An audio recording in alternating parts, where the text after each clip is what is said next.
दुनिया की सबसे बड़ी शिव मूर्ति को मूर्तिकार नरेश कुमावत ने तैयार किया है। नरेश कुमावत के मुताबिक शिव शंकर के अंतर मन में उतरने के लिए इतनी विशाल मूर्ति बनाई गई है।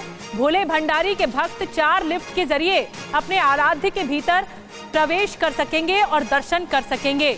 इस मूर्ति का डिजाइन गुड़गांव में बना और ऑस्ट्रेलिया में इसका विंड टनल टेस्ट किया गया था।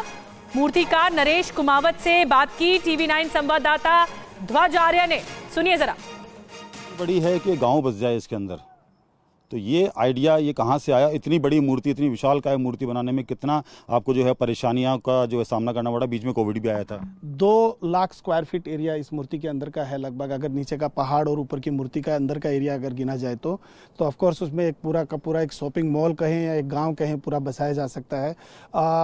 जब इस प्रतिमा का निर्माण हम कर रहे थे तो इसका बाह्य आवरण जो देना था वो मैंने मानेसर गुड़गांव में मेरा एक स्टूडियो है, वहाँ पर हमने इसका आवरण दिया पूरा। और फिर इंटरनल स्ट्रक्चर को खड़ा किस तरह से किया जाएगा वो एक अपने आप में एक चैलेंजिंग काम था, जिसके लिए विंड टनल टेस्ट के लिए मुझे ऑस्ट्रेलिया तक की यात्रा करनी पड़ी सिडनी में। वहाँ पर इसका विंड टनल टेस्ट हमने करवाया।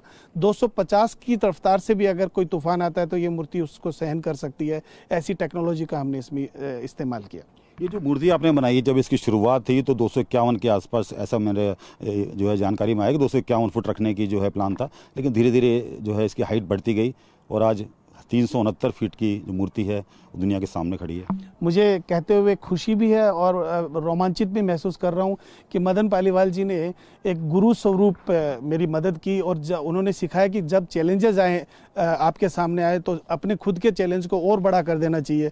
251 से हम 351 पे मूव कर गए, 351 से फिर 369 पर मूव कर गए। तो कठिनाइयों का सामना तो इसमें हम करते गए। कोविड का समय एक काफ़ी चैलेंजिंग समय रहा, जिसमें काम बाधित भी रहा कुछ समय के लिए, परंतु हम इसको संभाल पाए और कर पाए। अच्छा लग रहा है। मूर्ति के अंदर जो है 4 बड़े एस्केलेटर भी लगाए गए हैं, काफ़ी ऊंचाई तक लोग जाके देख सकते हैं। क्या है इसके बारे में जो है कुछ जानकारी दें? देखिए, भगवान हमें सिखाते हैं कि हम खुद को बाह्य आवरण से ना जान करके अंतःकरण से जाने तो बहुत अच्छा होता है। और यही अंतःकरण से जानने का एक स्वरूप जो हमने दिया कि किस तरह से के अंदर के एरिया को मूर्ति के यूटिलाइज किया जाए, ताकि हम भगवान को खुद के साथ आत्मसात होकर के अंदर से जान पाएं और देख पाएं कि भगवान अंदर से कैसे दिखते हैं। तो उसकी परिकल्पना को ध्यान में रखते हुए इसके अंदर 4 एलिवेटर्स लगाए गए हैं जो आपको कंधे तक लेके जाएंगे। कुछ सीढ़ियाँ हैं जो आपको मूर्ति की जटा तक लेके जाएगी, उनकी आंखों तक जाएगी। आपको अच्छा लगेगा जान करके कि मूर्ति की एक आंख लगभग 18 फीट की और उनका कॉर्निया लगभग 4 फीट का है। तो उन आंखों से भी हम मूर्ति के नाथ द्वारा के साथ साथ पूरे ब्रह्मांड के दर्शन कर सकते हैं।